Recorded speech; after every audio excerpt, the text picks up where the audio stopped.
Bonjour chers amis, je suis dans la joie de me mettre devant aujourd'hui pour partager avec vous ce passage des Actes des Apôtres, chapitre 8, des versets 26 au verset 40.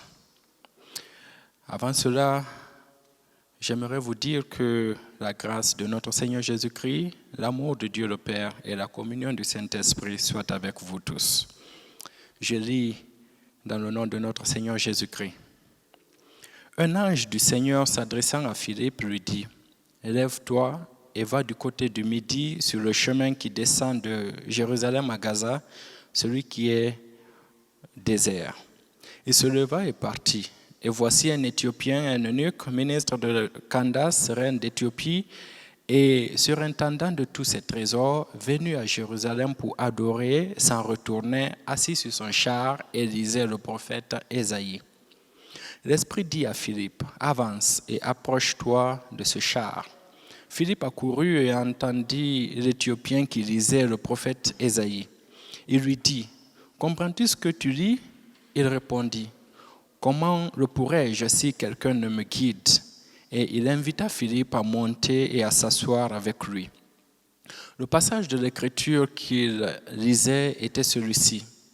Il a été mené comme une brebis à la boucherie, et comme un agneau muet devant celui qui le tond, il n'a point ouvert la bouche. Dans son humiliation, son jugement a été levé, et sa postérité, qui la dépeindra? Car sa vie a été retranchée de la terre. L'eunuque dit à Philippe, « Je te prie, de qui le prophète parle-t-il ainsi? Est-ce de lui-même ou de quelqu'un d'autre ?» Alors Philippe, ouvrant la bouche et commençant par ce passage, lui annonça la bonne nouvelle de Jésus.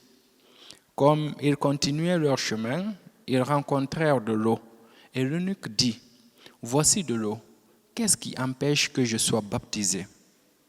Il fit arrêter le char. Philippe et l'eunuque descendirent tous deux dans l'eau, et Philippe baptisa l'eunuque.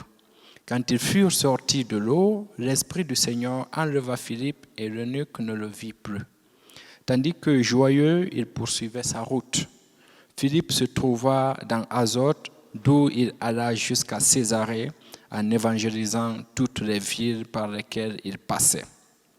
Je vous invite à la prière. Seigneur, ta parole, c'est la vérité. Rends-nous saints par ta vérité. Amen. Le thème de ce passage de ma prédication porte sur la mise du monde sur la voie. Et je mets la voie entre guillemets. Lorsqu'un enfant commence à marcher, il a besoin de soutien pour l'aider à exécuter ses premiers pas. Les parents sont souvent très contents de jouer ce rôle de soutien, prêts à encourager leur enfant jusqu'à ce qu'il soit autonome. À ce moment, il peut marcher comme il veut sans avoir besoin d'eux. Cela représente une grande joie pour les parents. En appliquant cet exemple à notre péricope, nous ne pouvons nous empêcher de constater que Philippe joue le rôle d'aide pour l'eunuque éthiopien. Celui-ci est assis dans son char, en train de lire un passage du prophète Ésaïe qu'il n'arrive pas à comprendre. Philippe est envoyé par l'ange du Seigneur vers l'eunuque pour l'aider à saisir le vrai sens de ce qu'il lit. L'eunuque éthiopien se trouve dans le désert. Le désert apparaît chez Luc Actes comme lieu de préparation avant le ministère, lieu de préparation de Jean-Baptiste, lieu de préparation de Jésus d'une part, et d'autre part comme lieu de manque vital. On voit bien clairement dans l'évangile de Luc la foule dans le désert avec Jésus, une foule désespérée. Mais le Seigneur choisit ce lieu de manque pour parler. C'est donc le lieu de parole et de rencontre avec Dieu. Dans notre péricope, l'eunuque reçoit l'annonce de la parole ou l'évangile dans le désert.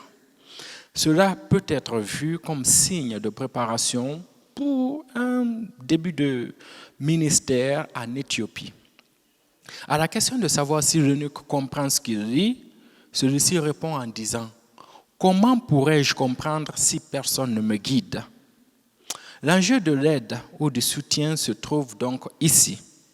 En effet, guider dans ce passage signifie conduire sur la route, mettre sur la route. Il peut aussi être compris comme celui qui enseigne l'autre. Philippe a donc la lourde mais agréable tâche d'enseigner ou de mettre sur la voie l'eunuque. Le travail du disciple n'est autre que de conduire ceux qui ne comprennent pas les Écritures sur la voie.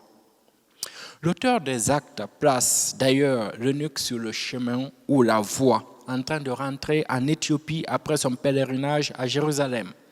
Ce voyage que souligne l'évangéliste est synonyme de voyage vers la compréhension des Écritures.